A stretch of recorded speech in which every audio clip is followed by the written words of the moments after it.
company with this guy. Great win. This takes a lot of pressure off. Great win. Yeah, particularly after it went. We were struggling. We had a decent time. Got it back there. Yeah, I think so. Good. Big day. Great fight. We'll get it. Okay, stir him up. Thanks, Jack. Congratulations, Paul. Thank you, Terry. Getting ready to start with Walt and Paul.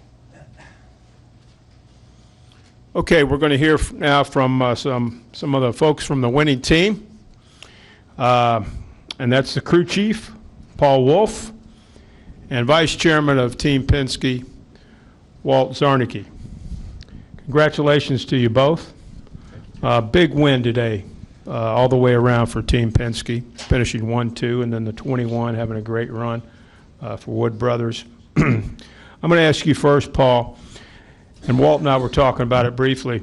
Last week, probably didn't get out of the box like you wanted to at Atlanta, but certainly you turned things around here today at Las Vegas. Talk about how that happened. Yeah, absolutely. I think, heading into Atlanta last week, there was high hopes as we were very strong with this package, the low downforce package in 2015, the couple opportunities we had to run it. So when we unloaded at Atlanta and didn't have, quite the speed we were hoping for, that was a little frustrating. We worked hard, didn't qualify where we needed to be, got our cars better for the race, but still not where they needed to be contend for wins. So from there, I think there was a few late nights back at Team Penske where, guys worked really hard. We felt like we needed more potential out of our cars, and we worked very hard on some aero pieces and, some different things, and felt like when we unloaded here at Vegas this week, we kind of showed that all that hard work paid off in qualifying and having both cars up front. And as we translated into the race today, we showed the strength in race trims. So really all I can say is hats off for all the hard work back at the shop. There was a lot put in, and this West Coast swing is very hard on the teams early in the season, but we were able to bring better race cars to the racetrack, and we got the results because of it. Congratulations, and Walt, certainly a big day for Team Penske.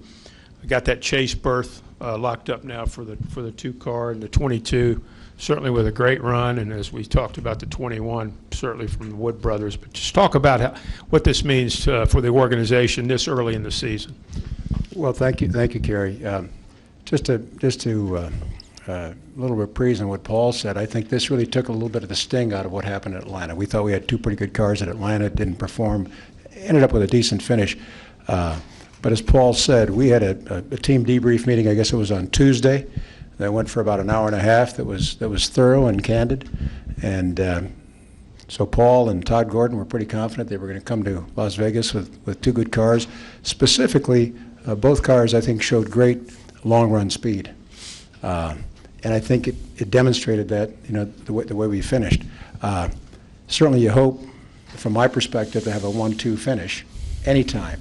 I wasn't quite expecting it because the level of competition out here, frankly, was pretty stout. And the typical suspects, the 48, the 4, the 18, the 41 for sure, and then they all got caught up in that wreck. So this wasn't a lay down kind of a win. So to answer your specific question, Kerry, this is huge for the team. Being in the chase right now for Brad takes a lot of that pressure off, as we know, and it really allows Joey then to really focus on getting that win. I think that even from a point standpoint, he's still in good shape, but we want to get those wins. So we know that we're capable. We know that Team Penske is capable of running with anybody right now and being competitive. Absolutely, absolutely, especially after today. We'll go to the press box right now. We'll start, excuse me, I believe Reed Spencer has a question. Go ahead. Yes, Reed Spencer with NASCAR Wire Service. I've got a question for Paul. When you guys came in and opted to sacrifice track position for 4 tires on lap 199, were you already thinking ahead to the point that you might do the stay out on the next caution? Yeah, I mean, obviously, once we lose your track position, I think the two-tire strategy works well if you can get the clean air, and get out in the lead. And obviously, the 48 was able to do that early in the race when he did that. But, the way I look at it is if you're going to do two tires, you got to get that clean air. Otherwise, we'll take 4 all day long. And it gives you opportunities at the end to do some different strategies to get that track position back. And obviously, we knew when the caution fell there, we were still short on fuel, but at that point it was worth the risk to take the gamble and hope for the cautions, and obviously we got those, and we're able to get to victory lane. Bob Pockris, go ahead. Bob Pockris, ESPN. For Paul, what's Brad Keselowski like when he's on a 33-race winless streak and his teammate has won 5 times during it? Well, I mean, I think it talks about the whole team and how strong we are and how we continue to push. And, we had to overcome adversity today, obviously, and I think Brad and this team showed in the past that there's no one I think that's any better at that. And, getting that speeding penalty early on, obviously wasn't ideal, but, no one gave up, and Brad obviously continued to push hard and show the strength of the car. And a couple breaks there at the end with the cautions, we were able to have enough fuel and ultimately show how good the car really was there at the end as we were able to get away from the 48 and then get by the 18. We're going to hear from our race winner right now, Brad Keselowski, the driver of the number 2 Miller Lite Ford for Team Penske. This is his 18th career NASCAR Sprint Cup Series victory. His first win in 2016. It gets him a spot in the 2016 chase for the NASCAR Sprint Cup. His second win here at Las Vegas Motor Speedway. Brad, congratulations on this win here today. And just talk about how this team has improved leaps and bounds since Atlanta. And then also talk a little bit about those conditions out there today. Those were not the typical weather conditions that we see, but you guys put on a super show. Well, first off, thank you, Commander. We're glad to be back in victory lane. It's hard to believe it's been 34 races, but we've led a lot of races in that time span. Probably deserve to win a few more races than that. But, that's just kind of how racing goes sometimes. But yes, of course, thrilled to be back in victory lane, thrilled to be locked into the chase so early in the season, which is a tremendous feeling for our team, and one that we are, of course, very thankful for. But Team Penske 50th anniversary. This is the first win of the year, so that feels really good. And for our team, I think we've seen such a major turnaround in a couple key areas, essentially the pit crew especially. And for my guys, there's on pit road, there's nobody I would trade for right now. They're the hottest group on pit road, and a large part of our success this week, and helped to keep us strong last week as well in Atlanta. But and then of course Paul and the team made some major adjustments and gains on the car in the 1 week that we had between Atlanta and traveling back and forth. So all that stuff paid off, and is a big part of being in victory lane here today. Had to fight for it. It certainly wasn't an easy race with, like you said, the weather. I didn't think the weather was as big of a challenge as I thought it was going to be, specific to the wind. You could feel it, but it didn't put us in anything that I thought was too risque.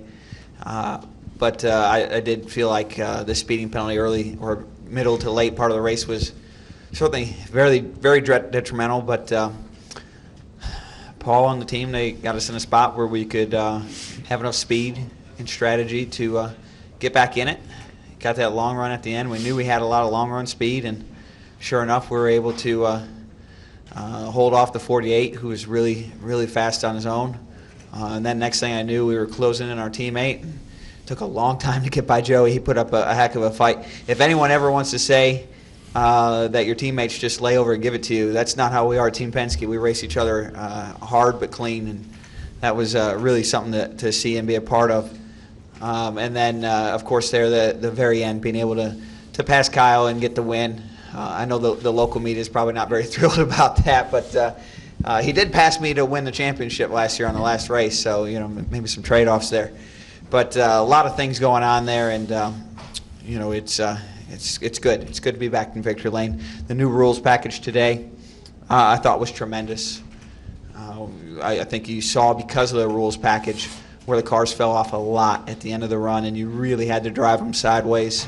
Took a lot of balance as a driver, a lot of precise footwork and accuracy with where you put your car and how you place it, which is exactly what we want. This shouldn't be easy. This is the Sprint Cup Series. These cars should be very hard to drive, and at the end of the run, they were a challenge, and it's nice to be a part of that. Now, the next piece to go with that is somehow trying to convince NASCAR to do one more step, and I think the racing will just get even better like we saw today. But I think that's kind of the highlights of how I felt about the day. It was a little bit long, but It's a pretty good synopsis, Brad. Very, very good synopsis. We'll start here now. Jeff Gluck had a question. We'll start with Jeff, then we'll go to Tom. Jeff Gluck from USA Today Sports. Brad, if you just looked at the stat sheet, you'd say, oh, wow, Penske goes 1-2. Their mile-and-a-half program must be the best right now. They're dominant. But really, a lot of people had a chance to win today. Jimmy, some of the Gibbs cars. So where do you think that your intermediate track program stacks up right now? I'm not particularly sure. I thought the 20 car looked really strong. I thought he was going to win when he got the lead there with 60 to go, I think it was. And the 48 car, he was fast all day, but we seemed to be able to hang on and work with him, and that was good. Joey got to the lead a couple times, and I thought he was going to be, not passable. And then 18, when he made the move to get the lead, I thought, oh, God, we're racing for a second right here. And then he fell off at the end. I think that there's a lot of variables to that question, and probably the biggest variable will be the tire compounds week to week. I think you're going to see some tire compounds that are easier to drive and some that are harder to drive, and it'll be hard to pick one team out as being a favorite, but certainly the performance we showed today with finishing 1-2 with Team Penske shows that when we get things right, we can be one of the dominant teams. Let's go to Tom right there in the middle, and then we'll come over here to Tom Jensen, and then to But not by a long ways, Jeff. Yeah. then to Dominic. Tom Zaleski, Iron County Today. Hi, for Brad or Paul, either one of you, at what could you afford to deal with trying to get by Joey and for at least a couple more laps, because it took a long enough time, and I'm sitting here thinking 5-6 to go was maybe the time you could afford it as fast as you guys were. What was the feeling like on the radio and in the car? Yeah, obviously it was, as Brad said, it was tough. It was a challenge. Initially, the 18 was able to drive away because he had the clean air, but we got partway in that run, and I remember coming over the radio telling Brad that even though we were racing Joey real hard, both of us were catching the 18 and starting to put a little distance on the 48. So at that point, I knew there was hope, and I could tell we were a little bit better than Joey as we got longer into the run. And once we were able to clear him, I felt like we were going to have a shot at it. And sure enough, once we cleared Joey, we gained a lot of speed. And at that point, listening to Kyle, he pretty much used up what he had, and can't say it was probably much of a fight getting by him, and we were able to get by him and then take care of our fuel to finish it out. Go to Tom Jensen and then to Bob Pockris. Hey, Brad, Tom Jensen, FoxSports.com. Congratulations on the victory. We have seen you in the role of the hunter and the hunted. When did you know you had Kyle, and what's it like, the feeling when you're the second guy in the fast car as opposed to being the first guy in the slow car? It's a great feeling, Tom. One of the best feelings. It's the feeling I live for. It's the feeling I dream about quite often, is being the fastest guy and having opportunity. And we had the opportunity to win the race. And I knew when I was watching, as soon as I passed Joey, I focused in on 18 and I watched him for one lap. And when I saw his car and the way it was sliding and taking a set and a line that he was running, I knew after that first lap that we could win the race. And after the second lap, and I gained a big chunk on him, I thought, well, he's either saving fuel and tire or I'm going to pass him immediately. And of course, that's what ended up happening. We passed him, I think, in 2 or 3 laps. So it's one of the best feelings in the world, I can tell you that. Thank you. Go ahead, Bob. Bob Pockris, ESPN. Brad, how frustrating is it go 33 races without a win when your teammate is winning. Joey Meyer told me you've been ornery over this. I've been ornery, yeah. Well, he has too. Yeah. So can you talk about that? And then also, did you think you maybe had thrown it away with the speeding penalty? Yeah, I definitely didn't feel good after the speeding penalty. I certainly didn't improve our chances. The Las Vegas line probably went down. Been a good time to put a bet on it, but you know, as far as not winning and you know your teammate wins a lot of races, I've been on both sides of that, and you know it's not an easy question to answer. If it was, both of it would have been winning, but there were a lot of pieces in play. There was a lot of misfortune, and then there was a lot of self-inflicted things that I could have done better and beyond. But you know, I can't sit here and dwell on that. At the end of the day, in the last 4 seasons, the 2 team has won the most races 2 of the last 4 years. So I think you can focus on the negative of last year not winning as many races as we wanted to, but there's plenty of positives to go around, and it's my goal to make that 3 out of the last 5 years where we've won the most races. And I think in any professional sport, a stat like that's a pretty good one. So I'm gonna try to focus on that one. Dominic, right here, to your left. Dominic Ottago on the RacingExperts.com for both Paul and Brad. Since you guys have now won early in the regular season, how much does this win open up the playbook for strategy? You want me to answer that first? It's huge. I mean, it's, you know, last year we were able to get the win in Fontana, and now here we are even earlier than that. It just allows us the opportunity to continue to maybe try new things and develop our cars to be as strong as we can when the chase starts. So whether it's you know, some different things we do on race day as well, obviously the strategy piece with not having to worry about points anymore. We may try some different things there, as well as, like I said, try maybe different setups or different, explore a little bit that, you know, if you didn't have the win, you would have to focus a little more on being consistent and having those good finishes to make sure you take care of the point side of it. Let's go to the press box. We have a question. Go ahead. Chris Knight, CatchFans.com. Congratulations to you guys on the win. Brad, last weekend at Atlanta, a lot of the drivers were exhausted, but yet happy and confident in the Aerodynamics package. How would you rate it this weekend at Las Vegas and looking ahead to Phoenix and California? Yeah, like I said earlier, I thought it was great. You know, the cars probably had a little bit too much grip and lack of throttle response early in the run, but late in the run they seemed to settle out very nicely to you know, sliding around and allowing various talents to fall in line. So I thought that was a really good balance. You know, the challenge is for NASCAR that, you know, we've got all these race teams are spending millions of dollars to develop the aerodynamics on the cars because there's such a competitive advantage to finding more downforce, finding more side force, reducing the drag on the cars, and it'll only take us about half a year to a year's time to where we remove all the benefits that this package has given the racing to showcase a day like we saw today with a lot of passing for the lead. So, you know, I think the challenge for NASCAR is to just continue to stay ahead of that with segments and changes, knowing that the teams will continue to develop.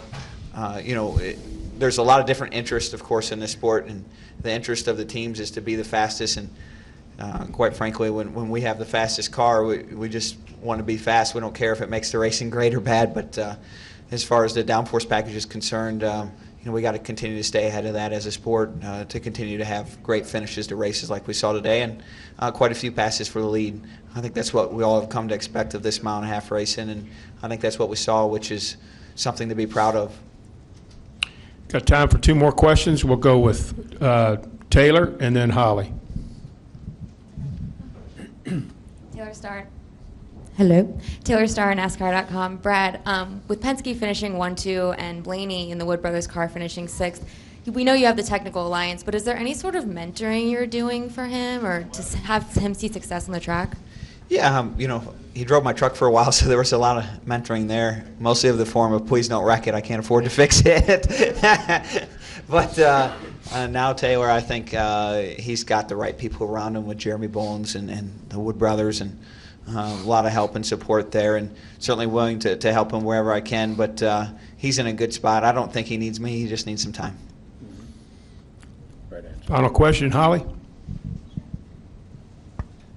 Holly K, NASCAR.com. You alluded to this, but it is a big deal, the 50th anniversary of the organization, and to have a win in it and have it be, so relevant 50 years later, what Penske is doing. Could you just talk a little bit about that and getting the first win of that? Well, the 50th is certainly something that's very special to all of us at Team Penske, and to get that first win of it feels good, but 50 years is a lot bigger than me. And I think as we move forward, it is very amazing for any team to be relevant, in 50 years, or stay relevant in 50 years.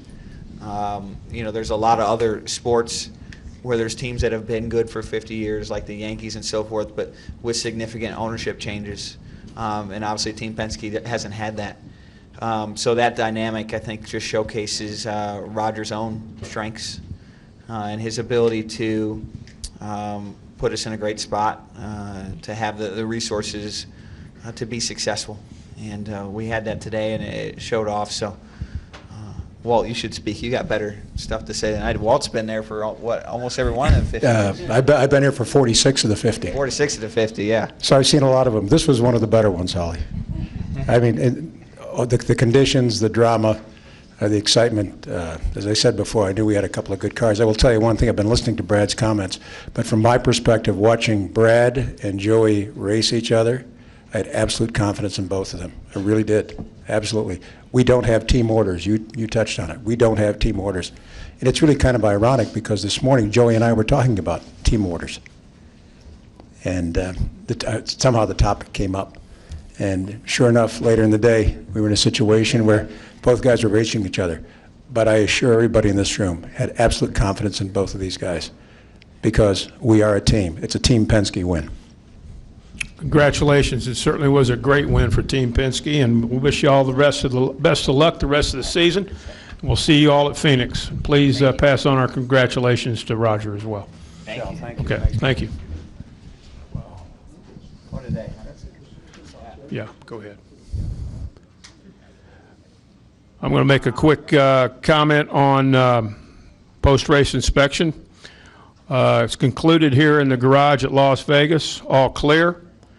We'll take 3 cars back to the R&D center. We'll take the number 2 car, which was the winning car, the number 22 car, which was the second place car, and then the random car was the number 5. The random was the number 5. Again, the 2, the 22, and the 5. Thank you.